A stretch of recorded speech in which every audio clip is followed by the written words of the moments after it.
대형 TV 스크린을 사기 위해서 베스트바이를 갔다고 한번 가정해 보십시오.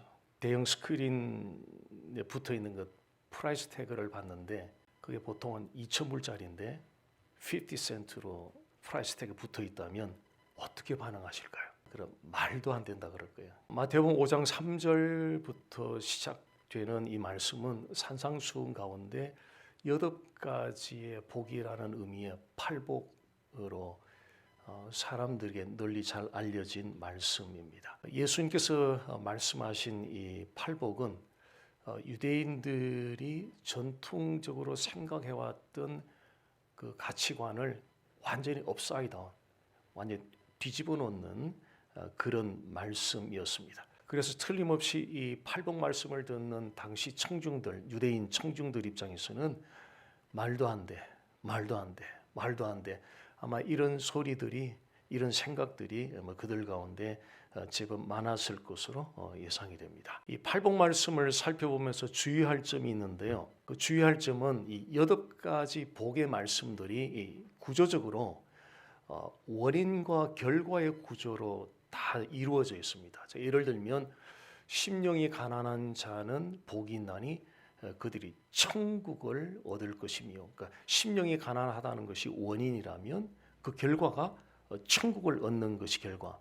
이것이 첫 번째에서 8번째 복까지 같은 구조로 진행이 되고 있습니다. 근데 이 팔복 말씀은 예수님께서 천국을 소유한 천국 시민이 된 제자들을 포커스하고 전했던 말씀이거든요. 그래서 예수님께서는 이 말씀을 전하면서 이미 천국 시민이 된, 천국을 소유한 제자들이 이 말씀을 통해서 더 풍성한 복을 누리는 길을 안내해 주고 계셨던 것입니다. 이 산악회에 등록을 하면 기존에 먼저 그 산악회 회원으로 다니시던 분들이 등산화를 사라, 등산복을 사라, 그리고 등산 스틱을 사라, 그리고 배낭은 항상 또 메고 다녀야 된다 등등의 어드바이즈들을 해주거든요.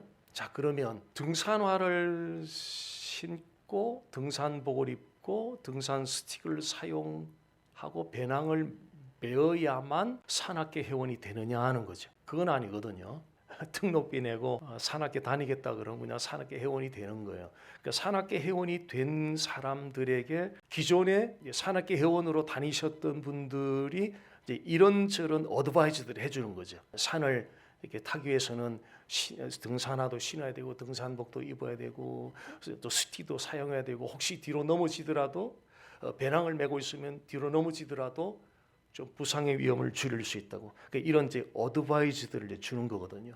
그 산악회 회원이 되기 위해서 등산화, 등산복, 등산 스틱, 배낭을 메고 하는 것이 아니라 산악회 회원으로서 그 등산을 보다 더 안전하고 보다 더 즐겁게 등산을 즐기기 위해서 등산화도 신고 등산복도 입고 스틱도 사용하고 배낭도 메라고 이런 어드바이즈를 주는 거죠. 마찬가지로 이 팔복 말씀도 이것을 하면 복을 얻는다 이런 말씀이 아니고요. 그래서 우리 팔복을 공부하면서 이제 주의해야 될 점이거든요. 왜냐하면 구조 자체가 원인 결과로 되어 있기 때문에 그렇게 이해할 가능성이 굉장히 높아요. 이렇게 하면 이것을 하면 복을 얻을 것이다 이런 의미가 아니고요. 이것을 하면 이미 가진 복을, 왜? 천국 시민들이 이미 가졌으니까요. 이미 가진 복을 더욱 풍성하게 누리며 살게 될 것이다. 그래서 이 팔복 말씀은 복을 얻기 위한 하나의 조건으로서의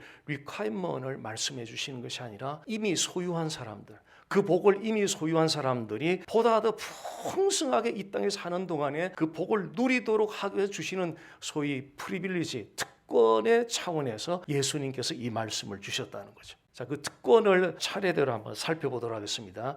첫 번째 복입니다. 마태복음 5장 3절입니다. 심령이 가난한 자는 복이 있나니 천국이 그들의 것이며. 자, 이 말씀을 문자적으로 접근을 하면 심령이 가난하면 천국을 얻는다라고 이해하기가 쉬워요. 근데 실제적인 의미는 이 지금 예수님이 초점에서 말씀을 전하고 있는 대상들이 제자들이거든요. 그를 믿고 따르는 제자들, 천국 백성들, 천국 시민이 된 사람들, 그 사람들은 이미 천국을 소유한 사람들이잖아요. 그들에게 심령이 가난해지면 천국을 얻는다, 이 말은 심령이 가난해지면 그 결과로 천국을 얻게 될 것이다, 이런 말이 아니라 천국을 소유한 사람들이 매일매일 심령이 가난한 삶을 살아가면 이미 소유한 천국의 복을 더 풍성하게 누리며 살게 될 것이다, 이 말씀을 지금 하고 있는 것입니다. 천국 시민이 된 그리스도인들의 목표는 천국을 소유했다는 그 사실에 멈추지 않습니다. 천국을 소유한 그 천국의 복을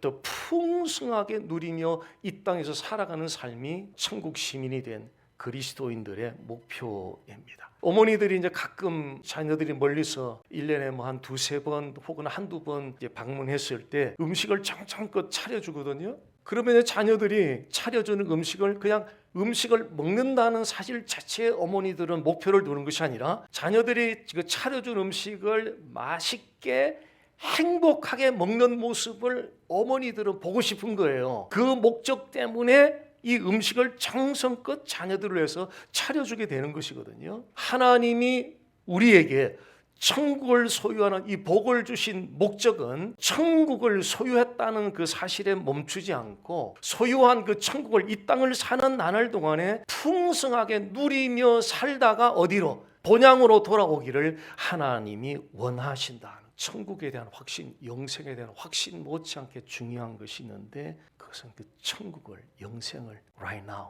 이번 주 사는 동안에 진짜 풍성하게 누리다가 왔느냐는 거예요. 확신 가졌다고 하는데 삶 속에서, 데일리 라이프에서 천국의 복을 전혀 누리지 못하고 주님 앞에 달려나온다면 조금 우리가 이거는 생각해 볼 문제라는 거죠. 확신만큼 중요한 것은 천국의 복을 현재 풍성하게 누리며 사는 것입니다. 천국을 풍성하게 누리는 것과 심령이 가난해지는 것은 아주 밀접한 관련이 있습니다. 경제적으로 가난하다는 것은 스스로 자립할 능력이 없는 빈곤한 상태를 가리켜서 경제적으로 가난하다라고 우리는 이야기합니다. 그래서 경제적으로 가난하면 생활면에서 여러모로 자유스럽지 못해요. 먹고 싶은 음식도 사 먹지 못하고, 입고 싶은 옷도 자유롭게 사 입지 못하고, 가고 싶은 곳도 자유롭게 가지 못하고, 더울 때 에어컨을 틀어야 되는데 자유롭게 에어컨도 틀지 못하고, 추울 때 히터를 틀어야 되는데 그 히터도 자유롭게 틀지 못하고, 경제적으로 어려우면 이렇게 우리는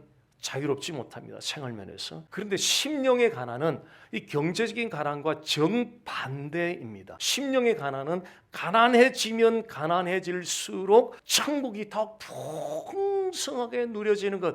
경제적인 가난은 가난해지면 가난해질수록 생활을 누리지 못하게 되는데, 심령의 가난은 가난해지면 가난해질수록 그 천국의 복을 더 풍성하게 누리게 된다는 거죠. 그렇다면 이 심령의 가난은 무엇을 의미하는 것인가?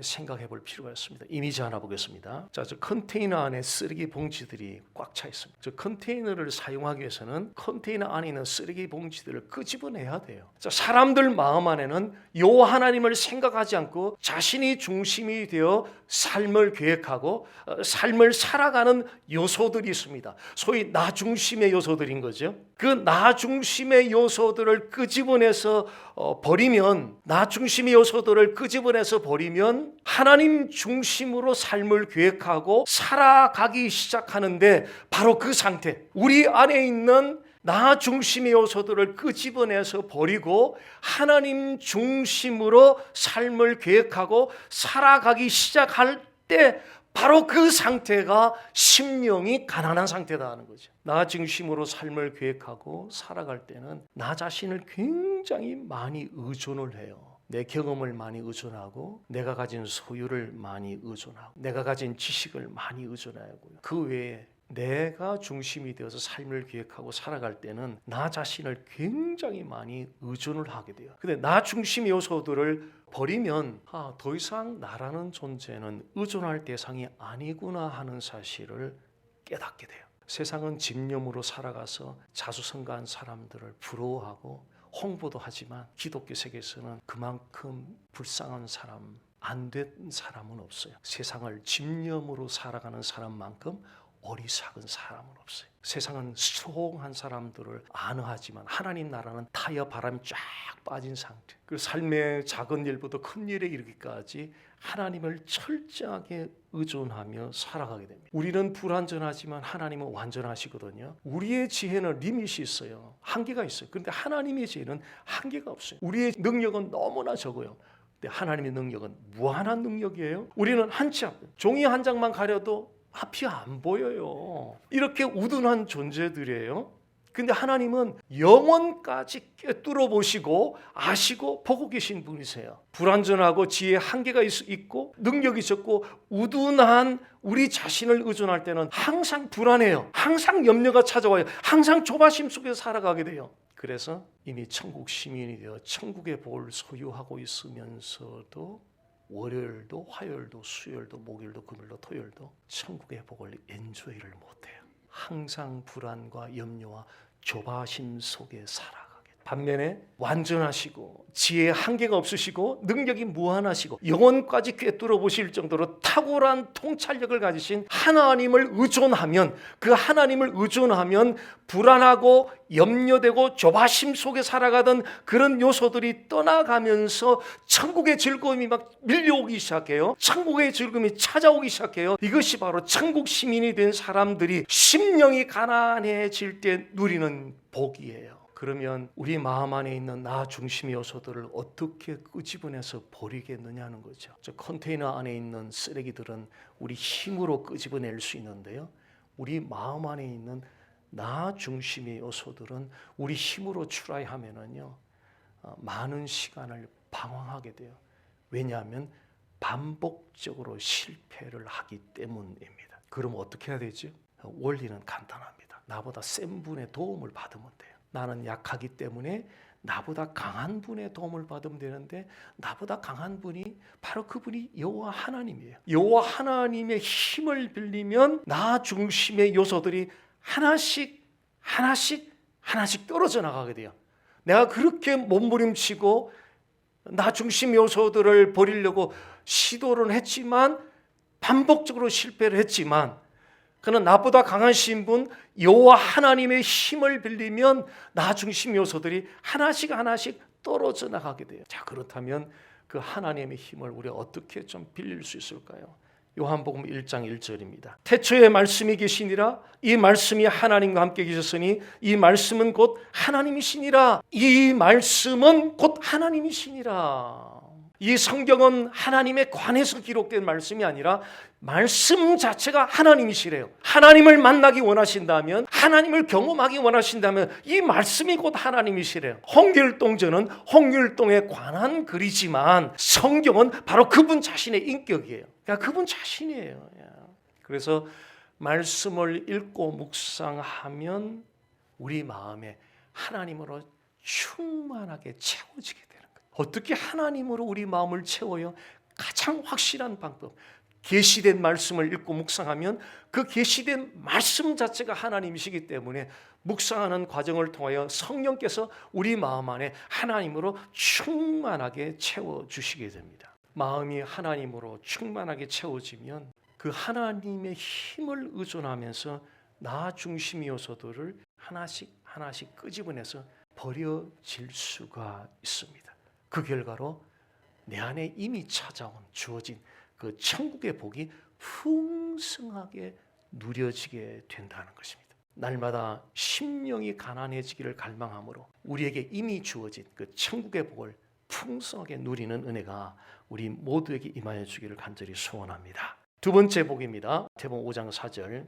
애통하는 자는 복이 있나니 그들이 위로를 받을 것이며, 애통하는 자는 위로의 복을 얻는다고 말씀하고 있습니다. 자, 천국 시민이 된 그리스도인들, 제자들은 이미 최고의 복을 소유한 사람들이거든요. 그 최고의 복은 바로 예수 그리스도입니다. 예수 그리스도는 우리의 슬픔과 연약함, 아픔들을 100% 공감하시고 함께 울어주시고 함께 아파해 주시는 분이십니다. 또한 예수님은 죄로 말미암아 영원한 심판을 받을 운명에 있던 저와 여러분들을 위해서 십자가에 못 박혀 피 흘려 죽으심으로 우리가 지불해야 되는 그 죄의 값을 대신 지불해 주심으로 영원한 심판에서 우리를 해방시켜 주시고 하나님 나라에서 영원히 사는 자로 살아가도록 하는 이 최고의 위로를 우리에게 주셨습니다. 하나님 나라에서 영원히 사는 것보다 더 큰 위로는 세상에는 있을 수 없습니다. 그래서 애통한다는 것은 위로라는 복을 얻기 위해서 충족시켜야 되는 리콰이먼이 아니라 이미 소유한 예수 그리스도 위로를 풍성하게 누린다는 차원에서 애통하라고 예수님께서 제자들에게 말씀해 주셨던 것입니다. 애통하는 자가 되는 것은 리콰이먼이 아니라 프리빌리지, 우리의 특권이다. 누구에게? 천국을 소유한 천국 시민들, 그리스도인들, 제자들이 주시는 예수님의 프리빌리지, 특권들입니다. 자, 그렇다면 어떻게 하는 것이 애통하는 자가 되는 것입니까? 자, 이것을 애통한다는 뜻은요, 사랑하는 사람이나 가족들을 떠나보냈을 때 느끼는 깊은 슬픔과 같은 그런 뜻이에요. 애통한다는 것은 가족 중에 먼저 떠나보낸 후에 깊은 슬픔을 느끼며 애통했던 그 순간을 한번 떠올려 보십시오. 저는 오래전에 교인 가운데 결혼한 지 3년 된 29살 자매가 위암으로 세상을 떠나게 됐을 때 짐승처럼 통곡하며 슬피 울던 그 어머니의 모습을 생생하게 저는 기억하고 있습니다. 누구든지 사랑하는 사람이나 가족 중에 한 사람이 먼저 떠나면 같은 슬픔을 우리는 느끼게 됩니다. 그와 같은 깊은 슬픔을, 내 배우자를 먼저 떠나보낸 다음에 느끼는 깊은 슬픔, 자녀를 먼저 떠나보낸 다음에 짐승처럼 울부짖는 그 깊은 슬픔을 느끼는 것처럼 내가 생각으로 짓고 말로 짓고 행동으로 짓던 내가 지은 죄에 대해서 깊은 슬픔을 느끼는 바로 그 상태가 애통한다는 뜻입니다. 자신이 지은 죄에 대하여 마치 사랑하는 사람을 먼저 떠나보내고 느꼈던 깊은 슬픔을 느꼈던 그와 같은 슬픔을 느껴본 적이 있습니다. 만약에 우리가 지은 죄에 대하여 그런 깊은 슬픔을 느끼는 애통을 하지 않고 적당하게 생각하고 그냥 넘어가면 진통제를 복용해서 일시적으로 통증을 가라앉히려고 하는 시도와 같습니다. 자, 어금니가 아파서 통증이 점점 심해지면 치과에 가야 돼요. 치과 의사에게 근본적인 치료를 받아야 되는데 근본적인 치료를 받지 않고 진통제만 계속 먹고 있다면 어떤 일이 생길 수 있을까요? 육신적으로, 나중에 정신적으로 그 고통이 점점 커질 거예요. 자신이 지은 죄에 대해서 적당하게 쏘리하고 생각하고 넘어가는 것은 진통제를 복용해서 일시적으로 그 통증만 좀 가라앉히려고 하는 시도와 같다. 죄는 그대로 남아있다는 거죠. 근본적인 치료가 안 됐기 때문에 죄는 그대로 남아있기 때문에 죄가 무슨 일을 하느냐면 우리 마음에 고통을 불러일으켜요. 죄를 제대로 처리하지 않고 남겨놓으면 그 죄가 우리 마음 안에 고통을 불러일으키면서 그 결과로 이미 소유한 최고의 위로 되시는 예수 그리스도 위로가 엔조이가 안 되는 거예요. 누려지지가 않는 거예요. 왜냐하면 죄가 그대로 아직 남아있기 때문에 이 죄가 우리 마음 안에 자꾸 고통을 불러일으켜요. 그러니까 최고의 위로를 가지고 있으면서도 그 위로를 누리지를 못하는 거예요. 최고의 위로자 예수 그리스도를 소유하고 있으면서도 충분히 위로를 받지 못하고 사는 것은 죄에 대한 깊은 슬픔을 느끼는 그 애통하는 마음이 아마 부족했기 때문일 것입니다.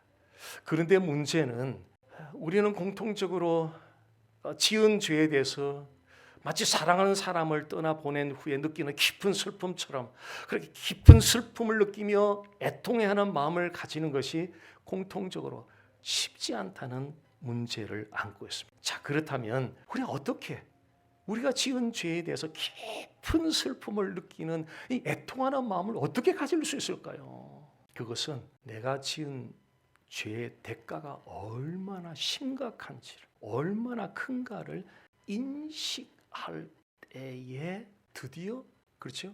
사형 언도를 받았을 때 그 사형 구형을 받기 전에는 아직도 당당한 것처럼 막 자기가 행한 행위를 당당하게 이야기하다가 사형이 막상 딱 떨어지고 나니까 그제서 아이쿠쿵 해서 자신을 진적으로 뉘우치는 한 사람 사형수처럼 우리의 죄가 얼마나 심각한가를 인식할 때에 비로소 깊은 슬픔을 느끼며 애통하는 마음을 가질 수 있다는 거죠. 자, 그렇다면 우리가 지은 죄의 대가가 얼마나 심각한지를 알려주는 장소가 있는데요. 바로 그곳이 하나님 아버지께서 외아들 예수를 죽음 가운데 내어주셨던 바로 그 십자가의 자리예요. 하나님 아버지는 외아들 예수를 십자가에 못 박혀 피 흘려 죽게 하심으로 우리가 지은 대가를 친히 담당하게 하셨습니다. 그래서 십자가를 묵상하면 내가 지은 죄가 얼마나 심각한 죄였던가를 성령께서 가르쳐 주신다는 거죠. 십자가에 가기 전에는 내가 지은 죄에 대해서 절대로 제대로 인식할 수가 없어요. 내가 지은 죄에 대해서 제대로 인식하게 해줄 수 있는 그 장소는 유일하게 십자가밖에 없다는 거죠. 내가 지은 죄 때문에 하나님이신 예수께서 못 박혀 피 흘려 돌아가신 그 바로 그 십자가, 얼마나 아프실까. 우리 박정호 장로님 불렀던 찬양을 좀 들으면서요, 가사를 음미하면서 좀 들어보도록 하겠습니다.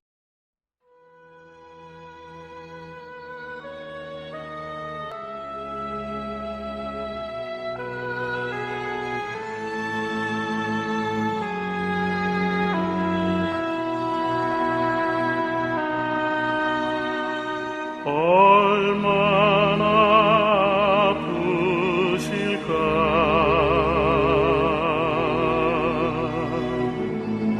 하나님의 마음은 인간들을 위하여 아들을 제물로 삼으실 때 얼마나 아프실까.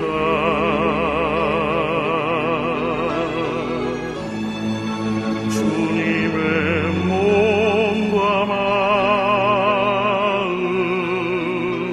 사람들을 위하여 십자가에 달려 제물 되실 때 얼마나 아프실까. 하나님 가슴은 독생자 주셨건만 인간들 부족하다 원망할 때 얼마나 아프실까. 주님의 심령은 자신을 주셨건만 사람들 부인하며 욕할 때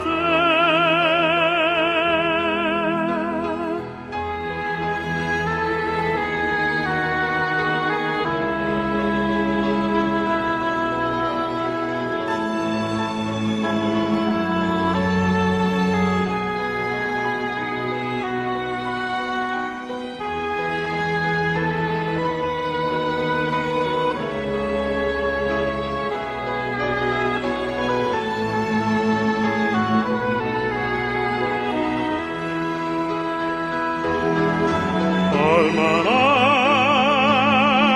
아프실까. 하나님 가슴은 독생자 주셨건만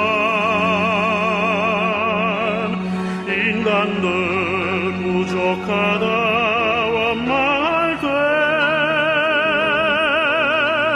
얼마나 아프실까. 주님의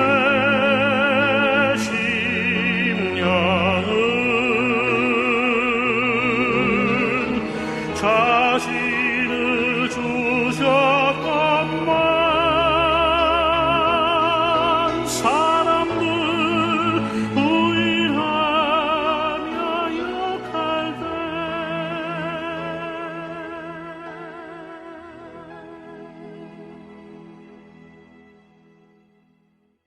우리의 죄를 그 크기와 심각성을 인식할 수 있는 유일한 장소는 우리의 죄의 대가가 치러진 그 장소, 그 십자가일 것입니다. 그래서 매일 한 번쯤은 나를 위하여 내 죄값을 대신 지불하기 위하여 못 박혀진 십자가를 하루에 한 번 정도는 십자가를 좀 바라볼 수 있는 시간을 가지는 것은 애통하는 마음을 가지는데 매우 필요할 것입니다. 자, 우리가 애통하는 그 죄는 우리 자신뿐 아니라 한 가지가 더 있어요. 그것은 다른 그리스도인들의 죄입니다. 다른 그리스도인들의 죄에 더 쉽게 비판은 하지만 그들의 죄에 대해서 깊은 슬픔을 느끼며 애통해 하는 마음을 갖지 못하고 살아가는 것이 어쩌면 우리 다수의 공통된 고민은 아닐까 싶습니다. 쉽게 비판은 했었지만 깊은 슬픔을 느끼며 애통해야 하는, 나와는 상관없는 저 사람이 지은 죄라고만 늘 생각하고 지나왔던 시간들. 고린도전서 12장 13절은 이렇게 말합니다. Into one body. 그러니까 그리스도인들을, 성도들을 into one body, 한 몸이 되었고, 즉 모든 그리스도인들은 그리스도의 몸에 연결된 한 몸을 이룬 지체들, 지체들이라고 그렇게 말씀하고 있습니다. 오른팔이 아프면 온 몸의 신체 기관들이 같이 그 통증을 느끼게 해야 됩니다. 한 몸, 그리스도의 몸에 연결된 지체들로서 다른 지체들이, 다른 그리스도인들이 죄를 지었을 때에 한 몸에 연결되었기 때문에 깊은 슬픔을 느끼며 애통하는 마음을 가질 것을 요청하고 있는 것입니다. 다른 그리스도인들이 지은 죄에 대해서 애통하는 마음은 예수 그리스도의 위로의 복을 누리는 것과도 아주 밀접한 관련이 있습니다. 만약 우리가 다른 사람들의 지은 죄에 대해서 비판까지만 하고 애통해하지 않는다면 우리 마음 안에는 네거티브 에너지가 차곡차곡 쌓여가기 시작해요. 네거티브 에너지가 차곡차곡 쌓여가기 시작하면서 그 쌓여진 네거티브 에너지는 내 마음을 상당히 거칠게 해요. 내 마음을 상당히 거칠게 하면서 강팍해지게 해요. 그래서 내가 이미 가진, 예수 믿을 때 이미 가진 최고의 위로, 예수 그리스도 위로를 누리지 못하도록 딱 블락을 시켜버려요. 반면에 우리가 다른 사람들의 죄에 대해서 깊은 슬픔을 느끼며 애통하는 마음을 가지면, 다른 사람들의 죄에 대해서 깊은 슬픔을 느끼며 애통하는 마음은 곧 그리스도의 마음이거든요. 그래서 다른 지체들의 범한 죄에 대해서 깊은 슬픔을 느끼며 애통하는 마음을 가질 때 우리 마음 안에는 예수 그리스도의 마음으로 차곡차곡 쌓여가기 시작하는 거죠. 그리스도의 마음으로 차곡차곡 쌓여가 충만해지게 되는 거죠. 그리스도의 마음으로 충만해지니까 내 안에 있는 최고의 위로자 예수 그리스도를 통한 그 최고의 위로의 복이 막 엔조이 되기 시작하는, 누려지기 시작하는 거예요. 그래서 이 팔복의 말씀은 이렇게 하면 복 받는다 이런 이야기가 아니라 이미 복을 소유한 그리스도인들이 이렇게 살면 그 소유한 복을 더 풍성하게 엔조이할 것이라는 의미로 예수님께서 말씀을 하셨던 것입니다. 예수님을 믿어 천국 시민이 된 사람들은 이미 천국의 복을 가지고 있고 위로의 복을 다 가지고 있습니다. 하나님께서 이 천국과 위로의 복을 주신 목적은 이 땅을 사는 나날 동안에 그 복을 풍성하게 누리기를 원하시는 거예요. 만약 이 복을 누리지 못하고 다른 것들로 두잉으로 하나님을 영화롭게 하고 기쁘시게 해드리려고 그런다면 하나님이 어쩌면 외면할 가능성이 매우 높을 겁니다. 우리의 본분은 하나님이 우리에게 주신 그 복, 천국의 복과 위로의 복을 매일매일 삶 속에서 풍성하며 누리며 사는 것이 바로 그분을 최고로 만족하게 하고 가장 영화롭게 하는 길이 될 것입니다. 나 중심의 요소들을 하나씩 버리고 하나님을 전적으로 의존하십시오. 그래서 천국의 복을 풍성하게 누리는 것이 이번 한 주간에도 우리의 목표는 무엇인가를 하려고 하기 전에 to do something을 하려고 하기 전에 풍성하게 누리는 것을 우선적인 목표로 삼고 한번 살아가 보십시오. 내가 범한 죄뿐 아니라 다른 사람들이 범한 그 죄에 대해서 마치 사랑하는 사람을 먼저 떠나보내고 느꼈던 깊은 슬픔을 느꼈던 것처럼 그와 같은 깊은 슬픔으로 애통해하는 마음을 가지기를 힘써 보십시오. 그러면 우리 안에 있는 예수 그리스도를 통한 그 최고의 위로의 복을 풍성하게 누리게 될 것입니다. 심령이 가난해지기를 갈망하심으로 천국의 복을 풍성하게 누리기를 소원하며 죄에 대한 깊은 슬픔을 느끼며 애통하는 마음으로 매일매일 삶 속에서 사람의 위로는 잠깐밖에 안 되는 거잖아요. 우리에게 진짜 필요한 위로는 그분이시거든요. 그분의 위로를 우리는 배고파하고 그분의 위로를 목말라 하고 있는 것이거든요. 나의 죄에 대해서, 다른 사람의 죄에 대해서 깊은 슬픔을 느끼며 애통해야 할 때 바로 그 최고의 위로를 우리는 매일의 삶 속에서 풍성하게 누리며 살아가게 될 것입니다.